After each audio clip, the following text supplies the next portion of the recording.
everybody. Welcome back to another episode of Sit, Stay, Listen. As always, we're talking about all things animal behavior. Today, we're joined with DeStanie. Hi. We're going to talk about what it looks like when you're bringing home a new dog, which is always fun and exciting. Yeah. However, you guys already have a dog. Is that right? Yeah, we do. Okay, so let's talk a little bit about what the dynamic looks like currently. Okay. So it's you, your husband, and you have a dog named Lola. Yes. Okay, and you guys have another pet? We have a cat. You have a cat. Tell me about the cat. The cat is Lola's best friend right now. She's very off to herself. Okay. She's a little bit more excited to see my husband than she is me in the afternoon. She's pretty reclusive. But yeah, she's just kind of chill, hangs out on the couch, plays with Lola. That's kind of her main activity point throughout the day. Okay. Other so than they get along well. They do. She's curious, but she's not that social, so she just kind of stays off to herself. I mean, I feel like cats are always like that. They're either super friendly or super reclusive. Right. Okay, so Lola is a pug. She is. Tell me a little bit more about Lola. She has total crackhead energy. She's 7, but I don't think she'll ever stop being a puppy. I love that. Yeah. So very friendly, very excited. She never meets a stranger. That's something that I do kind of worry about a little bit with her. She's a little too friendly. She is a little too friendly, and we are working on her training. It's, we're so starting I know later. You guys have been telling me all about the walks and how you guys go together, and she stays super close now. Right. Very cool. She does. Her recall is pretty decent, but again, she doesn't meet a stranger. So that's something we are still working on and getting her to understand, like, hey, maybe not every dog wants to be your friend right off the rip. So that's definitely a work in progress there. For sure. So what do you feel like home life looks like for Lola? I mean, is she the main character? Absolutely. I know her and your husband have their own little TikTok channel and all that fun stuff. She seems super fun and, like you said, social. She likes other dogs, other people. How do you think this is going to go? Like, what made you guys decide, yes, let's go get another dog, we're ready? I think so. It's definitely Lola's world. We just live in it.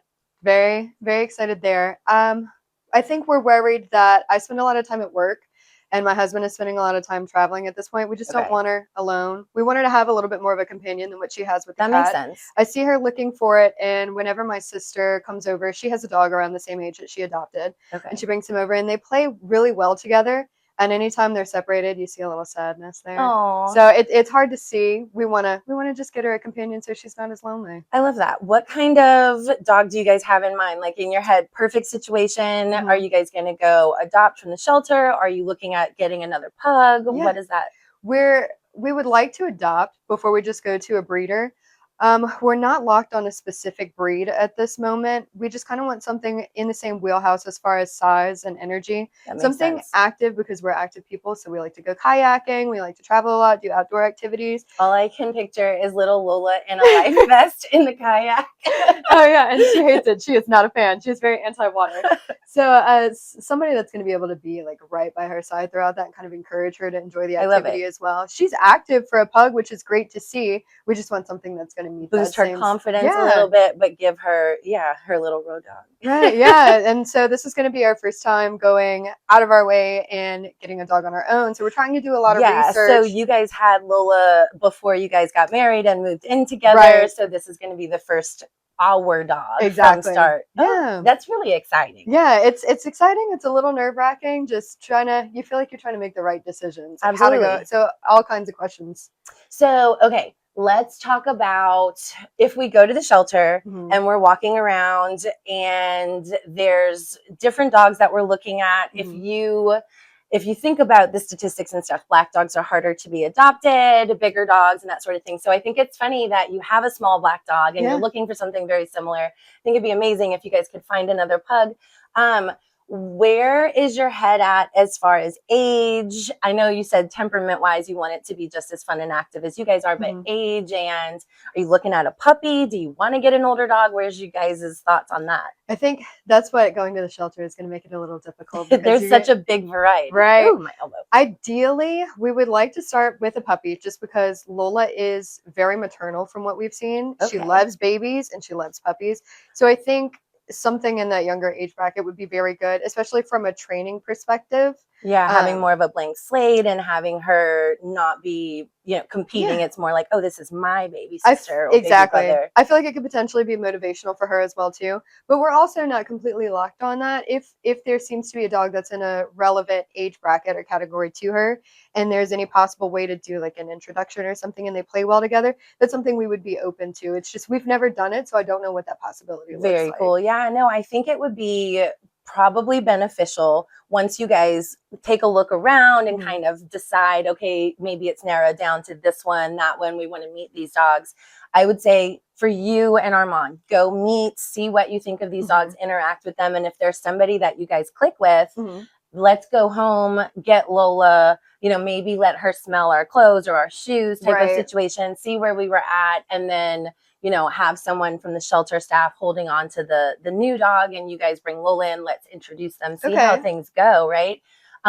Considering she's the star of the show to begin with, right? If she doesn't click with this new dog, puppy or not, things are going to be rough. And I see how much you guys care about her and kind of put her first. So I would say absolutely bring her, let her meet them, and let her kind of be that deciding factor. Do they click?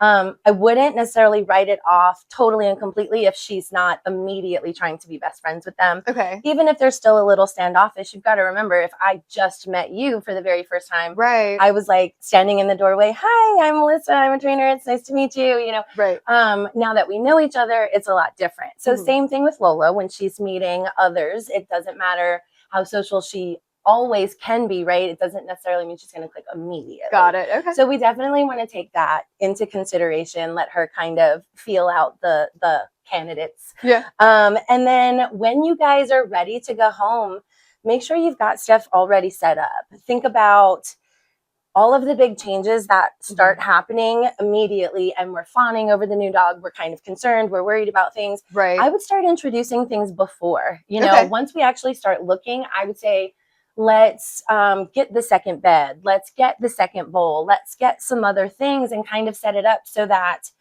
we're prepping Lola. She sees what's going on. This isn't just a whole bunch of new stuff for this new dog and now I'm old news. Right. So giving her that chance to kind of acclimate to all this new stuff being around. Okay. And then this new dog is here. And, if they're able to get along, she can, like you said, maternally be like, hi, this is your spot. Like, you get to sit next to me, Yeah. Kind of giving her the chance as the resident dog to process everything as much time as she may need. And then thinking about when you bring that dog home, those first couple of days, a lot of the time, you said your sister's got a dog, I know you and your mom are close. So rather than having this big party, like everyone come see, here's Lola's new friend, that's kind of overwhelming. Right. So those first couple days, we want to focus on predictability. And here's how life works here at the Lemoyne household. We wake up at this time. This is where we potty. This is how food happens. That way, even your cats, right? Think about everyone, feeling each other out. Like, okay, is this dog actually staying? Like, where's your sister? Who's this? Vacationing? Those types Do you of live things. here now? So letting everyone kind of get used to it, plus letting you and your husband get used to this new animal living in the house with you guys. Right. Before we start bringing other people over and kind of disrupting the space. We want this new dog to feel safe and comfortable. And when you don't know anybody yet, that predictability is really important. So while I'm not super strict on a schedule, right? 7 a.m., 12, I am more of a routine. When we wake up, after this, when we do this. But to add in that predictability. So after a couple of days of the same thing happening, the new dog can be like, okay, I think, you walk in the room and it's like, okay, wait, is she going to go fill the bowl? Oh, she is. All right. And think about anxiety and stress. How do you combat that? You go through it. You know what's going to happen. You've done this more than once. You start to understand there's nothing to worry about. This is what happens every time. So that way we can establish some sort of relief and comfortability. This dog can have those decompression days and then start to figure out new life at this house. Think about when you first start school, when you first start a new job, when you first start a new workout. The first couple days is like, ugh. Right. After the first week, it gets a little better. After the third week, it's like, this is my life now. Right. After 3 months, it's not even anything but muscle memory. We get up, even if the alarm doesn't go off, we get up. You know what I mean? So we want that to happen with our dogs. Give them that time to adjust and get used to how the flow of things go. And like I said, I don't want it to be super strict schedule. That's not normal. You're not going to be able to stick to that. Right. But having that same routine and being thoughtful about it, Some like variation of when I open the consistency. door, Okay. we do it this way. That way, the dog is like, oh, this is happening. Okay. When your husband does it, we do things similar. We try to Mhm. use the same words and the same mannerisms so that it's super clear to this new dog who's learning us, right? Yeah. Learning our body language, our communication styles.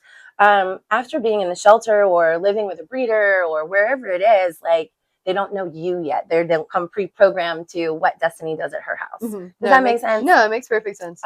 So what does that sound like to you? And is that kind of what you had in mind, or? Yeah, no, it's definitely kind of what we were thinking. There are, I guess, concerns you could say as far as, so like you said, not necessarily a strict routine, but you want more of a lax routine, consistency in some sense, so that the new dog can learn. But it's things like, okay, example, Lola, she doesn't go in the kennel right now. The house is her house. Again, it's her world. We just live in it. Right. So we leave, she can stay out. I imagine that's not something that we're going to be able to do right with this away. new dog. Correct. Now, however, I bring this new dog in, say we're associating with a kennel. We want the dog to have a positive experience. Now, does Lola have to go in the kennel? Because I see one dog who's like, why do I have to go in here, but you don't? Right. And then if I have to start putting Lola in a kennel, knowing that she doesn't Changing have to her go whole in, life. right? Is that something that's going to create a sense of unfairness? So there are concerns there that we kind of worry about. Yeah. And I mean, that tracks. And I think it's a valid concern. I would say with your new dog, and let's just call this dog B. Okay. So Lola is used to her whole life. She's got everything going on for her the way it is. What you're concerned about is, do we have to disrupt things, change it all? And now it's like, oh, now the new dog's here and I have to sleep in a cage. Right. Like, I would suspect changing her life too much is going to play into that. I suggest setting up the new dog from day one with this routine. This is how you do yours, and this is how Lola does hers. I don't think that the jealousy or I don't think it's that complex. Okay. I think it's more like, I do this, new dog B does this. Okay. I think as long as we're not pitting them against each other in the, like, ooh, look, new dog B gets a kennel and you don't. Like, right. You know what I'm saying? Like, making a big deal about it, obviously, I think would cause concern on Lola's end. Okay. But again, I don't think it's that complex. I think it's more like, that's the new dog stuff. This is how you do it. And from the get-go, as long as we're consistent with that dog, this is where you're at, here's your new stuff, that predictability, I don't think that it will matter. I think that'll just be how it flows. Okay, no, that makes perfect sense. Yeah. A positive degree of separation. Absolutely. If this is how things have always been, this is how it is. If we're nonchalant, we don't make a big deal, then it's probably never going to be a big deal. You're influencing them so much. Not too different from people. That's exactly nice. that, yeah. So do you have any other questions? I'm so excited for Thanks. you guys. No. I'm like, what do you think? I'm going to stop talking at you. No, we're excited. That helps a lot. I think you answered any questions that we had immediately right off the rip. And like now it feels more of a comfortable process than as much of kind of a nerve-wracking, oh my gosh, there's so many areas where we could potentially go wrong type thing. So I'm excited to talk to you guys later this year once it's actually happened, and we can kind of follow up. How did it go? Did we, predict things right and that sort of thing? No, that's exciting. I'd love to do that. Okay, cool. Well, don't forget to call us and tell us all about it. Okay, thank you guys for hanging out and talking with us, listening to what we've got going on. As always, sit, stay, listen, and we'll see you guys next time. Bye. Thanks.